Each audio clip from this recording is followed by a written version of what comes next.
Hey, Matt and Dara here, Hello. and welcome to the He Said, We Said podcast.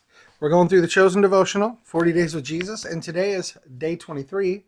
We're going to talk about relationships. So here's how this goes. We read this, it's not super long, and then there's some questions to wrestle with, and we hope that you'll wrestle with them too, whether you're doing this by yourself or with someone else. But if you're driving, don't close your eyes when we do the pray part. So that being said, let's talk about relationship. John 2 verses 23 through 25 say this. Now when he was in Jerusalem at the Passover feast, many believed in his name, and when they saw the signs that he was doing, many believed in his name when they saw the signs that he was doing. But Jesus, on his part, did not entrust himself to them, because he knew all people and needed no one to bear witness about man, for he himself knew what was in man. From Adam's first breath, God had been watching. Every choice, every thought, every motive for every act. Can you imagine what he's seen? Sure, there have been moments of goodness, righteousness, and love. Many were recorded in Scripture and rewarded by God. But the bad far outweighs the good. Look at today's headlines and multiply the negative by a gazillion, and you'll begin to grasp just how wretched and sinful the human race is. Ooh. Jesus was doing amazing things in Jerusalem, and the people were in awe. They followed him around and listened while he preached, no doubt motivated by the things they were seeing. In other words, as long as people were experiencing miracles, they were willing to stay. But being in attendance, being in awe, being emotionally impacted, and even believing in the supernatural don't always result in a relationship with Jesus. Case in point. On the way to Jerusalem, he was passing along between Samaria and Galilee. And as he entered a village, he was met by 10 lepers who stood at a distance, lifted up their voices, saying, Jesus, Master, have mercy on us. And when he saw him, he said to them, Go now and show yourselves to the priests. As they went, they were cleansed. Then one of them, when he saw that he was healed, turned back, praising God with a loud voice, and he fell on his face at Jesus' feet, giving him thanks. Now, he was a Samaritan. Then Jesus answered, Were not 10 cleansed? Where are the 9?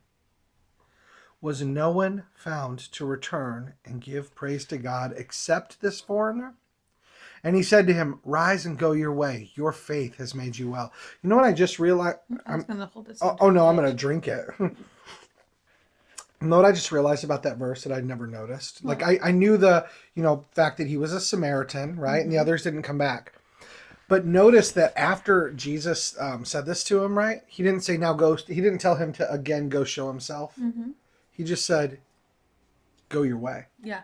That has never stood out to me before. Whereas before it was go show yourselves to the priests. Mm-hmm. For this guy, because he came back, he's like, you don't need to go show. Like, that was pretty amazing. Anyways, the lepers called him master and begged for mercy, and Jesus obliged. He sent them to the priest because according to the law, lepers had to be deemed clean in order to re-enter society. They obeyed and went, and along the way were miraculously healed, which means by the time they arrived at the synagogue, the priest did indeed pronounce them clean. After that, I'm guessing most of them ran home to their families and friends and resumed their lives. Only one of the 10 ran back to thank Jesus. Oh yeah, so he still would have went and showed himself to the lepers. That's true. Why? Jesus posed the same question, but it was rhetorical because he knew what was in that man. He'd been watching since the beginning. Far too often, people want the perks of a relationship with Jesus without the actual relationship. They take credit when things go well and offer up Hail Mary prayers when things go badly. They attend church, but only on holidays. They want assurance of heaven while maintaining devotion to the world. They have a faith someday mentality. I'll go to Jesus when I'm older, when I'm done living life on my terms. But unfortunately, human terms are sin-soaked. Mm-hmm. Jesus is looking for people who are willing to run to him, fall on their faces, to repent, surrender, and worship because of who he is. And to learn and grow in a faith that remains even when the miracles cease. Jesus knew what was in people's hearts. It's the reason he came. And so true believers aren't just in it for the miracles. They have been fundamentally and irrevocably changed by Jesus himself, making relationship with him the ultimate prize. Yes.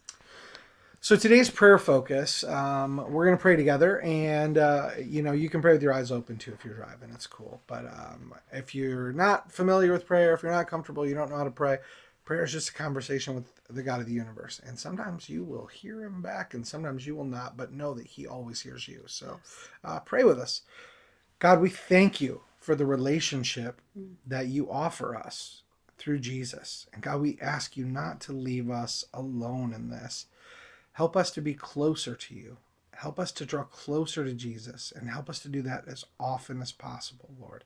Give us faith when we don't have any. Give us hope when we don't have any. And when we don't even know the right words to pray, just give us the humility to come to you anyway. Amen. Amen. All right. Moving forward, can you think of a time in your relationship with Jesus? Can you think of a time your relationship with Jesus lagged? Is it now? Now, if you're watching this at home, you can pause it and have this conversation with yourself. If you're watching it with others, you can pause and have a conversation with them. But has there been a time that your relationship with Jesus has lagged, babe? I know it's not now. It's definitely. Okay, I don't want to say definitely not, because you know what though, I question it frequently. I check in frequently to see how it is. Kind of like I do with you, make sure we're good. But there's been a couple of times where I just wondered if I was doing all I was supposed to be doing and pursuing him with everything I had. That makes sense. Yeah, there's been times. I had a big gap from about That 2009 until about 3 years ago. Mhm. Before that, I spent a lot of time in the Word and felt like there were many moments where I walked closely with Jesus, and then after the divorce, I just kind of like I felt like as I was writing my book, I'm like I didn't just get a divorce from my children's mom, but I feel like I divorced the church. I divorced God in that because I felt like as I came to my faith, married and things, it just for whatever reason my brain had those two attached. Like when that divorce happened, it was almost like I felt like I'm not worthy of this walk anymore. Yeah, but we're back. We're back. God and I are back. Definitely. We're back together. What miraculous changes has Jesus made in your heart since you started following him? The biggest one for me would be who I am.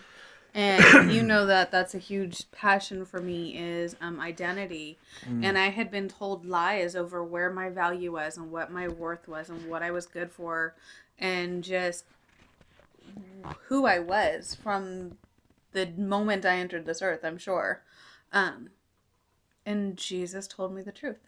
Right on. And so that's the biggest change in my heart is just knowing who I am because of what he says over me. I like that. I think the most miraculous change that Jesus has made in my heart was the ability to forgive some of the people that had, just we'll call it selfish ambition. I don't know what their motives were, but that I did business with that just did me wrong at the time. And being able to forgive them and not hold any ill will, but actually wish the best for them, that's a miracle. Because, True.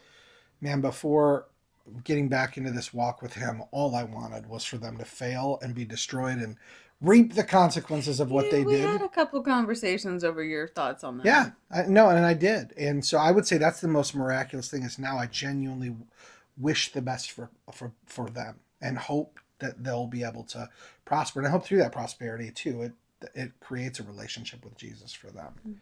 But I would say that's the most miraculous. I love it. It's been amazing to watch. Yeah, it's like a cool movie.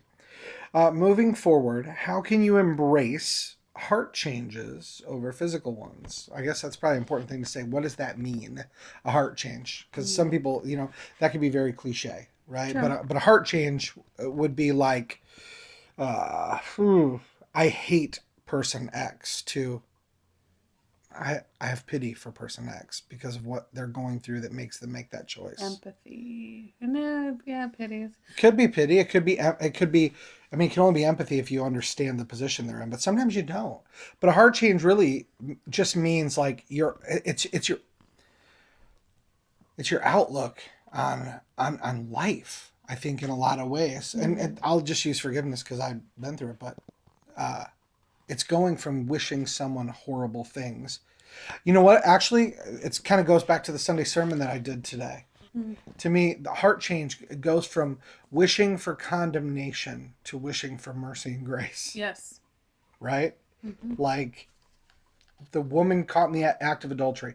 Not only did the religious leaders drag her in, wanting to condemn her, and rightfully so under the law, someone could condemn her, but also Jesus was sitting down to teach, so there was a room full of people. But notice at the end of the story, it says that they left, right? Yeah. But then it says he was alone with her, which means all the people watching, even though they never spoke up or never said, yeah, the law says, what do you say, Jesus? Like, it wasn't a loud, rambunctious crowd. All these people are sitting, watching, waiting to see what he would do. But the fact that they got up and left too meant in their heart, they were ready to condemn. But what happened? They had a heart change. When they heard Jesus say, well, the sinless one should throw the stone first, everybody started going out. And it actually says starting with the oldest, which makes you think like, well, yeah, of course, because they've lived longer, they've sinned more, right? How many times have they had to atone with sacrifices? They recognize their own flaws. Yeah, but so every person in that room had a heart change. And that's the interesting part we don't acknowledge about that story too, because had their heart not changed, they would have stoned her to death. But in that moment, they had to stand face to face with being measured with the same stick, and then their heart had to change. Doesn't mean they became perfect. Doesn't mean they got it right. No, they just realized they weren't as righteous as they thought. Yeah, their heart in that moment changed from let's condemn someone to I don't want to be condemned, so I'm not going to condemn her either. Let's get out of here. So how can you embrace? So moving forward, how can you embrace heart changes over physical ones? So that's an interesting question, and for me it brings up a lot. And to embrace a heart change means you have to seek the one who can change your heart. So I personally, one of the things I constantly pray and constantly ask is I ask God to search my heart and reveal anything that I'm withholding from him, anything that's a barrier, anything like that, because I know that he is the only one who can do that work in my heart. And even there'd be like times where I'm like, I know I'm not behaving the way I should, or my mental thoughts are in the way. I'm like, God, what's going on in my heart? Where is this coming from? Fix it in me, remove it, or show me how I need to correct this, because I know I'm not right with you in this moment. And so I think that you have to embrace a heart change over a physical one. You have to seek the one who can change your heart. Yeah, I think it always starting with God, right? Going to God in prayer. And humility. Oh yeah. Like and trust that he can bring that change about. Like, when we ask him, like oftentimes we're asking him, but we don't necessarily know if he can answer in the way that we're asking, right? And it doesn't mean he will, but I mean sometimes, and when I say we, I mean collectively as humanity, not like we specifically all the time. But I know there have been times in my life where I've gone to God in prayer and asked for something big, and it's like, well, in my head knowledge, I know we can do it. There are those times where we've talked about this before, like, do you give God an out, right? Like, God, I need you to bring this healing, but if it's not your will, and instead, kind of like what PJ said this morning, we need to be able to ask and pray with the belief that he can, and also let our belief not change regardless of how he answers. Exactly. But this also said something else to me today. In moving forward, how can you embrace heart changes over physical ones? I think heart changes lead to physical ones. Absolutely. And when I say that, I mean like recently, I've had a couple devotionals that have been focusing on physical health, which isn't the whole focus of the devotional, but they just happen to touch on it. And I wrestled with like for years, fad diet A, fad diet B, trying to lose weight again, get back down to the weight I was, and the health that I had and the feeling that I had when I was at that weight. And like I'll get on a good streak, and then it's like, I'll get on a good exercise streak, then something else seems more valuable. And then I was reading something about it, talking about my body being a temple, and how it talked about our offering to God, right? And so it was like, we'll offer, we offer our crops, or we offer our income, or we offer our time, or we offer our love or our faith, but not our body. And it was like, that just really resonated with me. Like, I've never, in my pursuit of getting healthy, like, God, please help me be in better health, help me live longer. But I've never thought about my body, the temple, being something I give back to him at the end, and going, well, what did I do with it when I had it? Like, well, God, you spent a lot of years getting drunk, and your blood pressure went up, and I mean, like, so I've never thought of like the damage being done to the temple, which is interesting because even as I was tempted this week to go, and some days going like, I don't really want to walk, or I don't really want to go out and put a couple miles in on the bike, I was like, I've got a responsibility to return this temple to the glory that it was, right? And I mean, that sounds pretty self-serving, but using it as a temple analogy. Yeah. But I have a responsibility to take care of the temple as best I can. Doesn't mean I got to be Dwayne Johnson, and the reality is I ain't going to work out 8 hours a day, and I'm never going to be built like The Rock. But I know I can make this body healthier, and if I don't feel it's at its best, then I'm not doing my best. And the whole point of that is to say, once my heart changed in that, my motivation and my physical ability to do it without feeling down and hating, like, oh, I hate this, that changed too. So I think, how can you embrace a heart change? Sometimes I would say the best way is to study what the word says about, is there a story in the Bible of somebody who experienced something similar? Because when we read that, I think it helps us embrace the heart change, to see the struggle they went through and the triumph on the other side. Absolutely. And draw back to David, where he asked God to search his heart. Yep. And that revelation and reading that and what God did through him, through that just crying that he did to God, it changed me. It's like, okay, it's okay to ask God to search me and show me. It's biblical. I'm supposed to. I'm not supposed to just wait around for him to reveal. I'm supposed to be proactively searching and seeking where. And be ready for the answer. Because when you say, God, search my heart and show me an area I need to change, a lot of times God will reveal to you something that you may not like. It may be a relationship that you're in that you're like not supposed to be in. Maybe it's, the person you've been dating for a few years or sleeping with for a few years, and as you come to know God and you're in this walk, all of a sudden you like, search my heart, God, reveal to me what needs to change. And God says, hey, you need to stop sleeping with your boyfriend and start taking time to ask yourself, is this the person for me forever? And if they are, then are they willing to be with you and wait for you for the day you're married instead of hooking up? Yes. I mean, it could be that for somebody. For somebody else, it could be, It could be how you're taking care of your body. It could be just how you're eating or how you're drinking. How you're spending your time. Who you're with, what you're watching. Oh gosh, I know before I came to know Eminem was like my favorite. I loved it. If anybody who knew me, he can flow too. Yeah, anybody who knew me, if I was playing Eminem while I was working, it was that don't mess with me. I'm coding. I'm focused. I'm in my groove moment. But I can't listen to him anymore because of the language and the lyrics and what he's rapping about. Now I can listen. I will exchange that with like NF or Lecrae or something with better, more inspiring lyrics. But I can't put that type of things into my body anymore. I was heavily convicted of it. And it's like, what are you feeding yourself?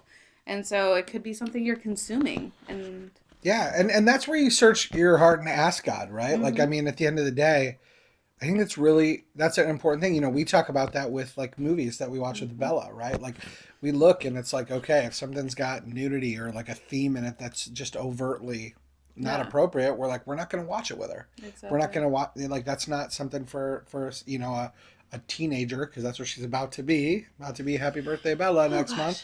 Yes. But so, yeah, you just ask God to reveal it to you, and listen, be willing to listen, and know that when God reveals what you ask, it is not to condemn you. No. It's to redeem you. Why are you asking him, right? You're asking for redemption. There's a difference between condemnation and conviction.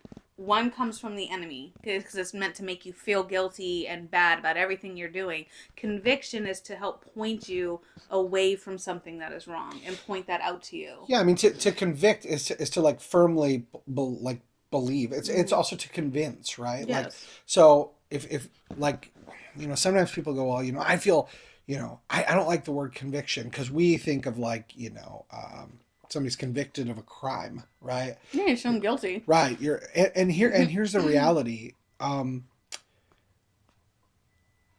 maybe trade the word conviction for revelation, right? Ask Okay. God, reveal to me what in my life doesn't belong there. Reveal to me areas in my life where I could be strengthened, right?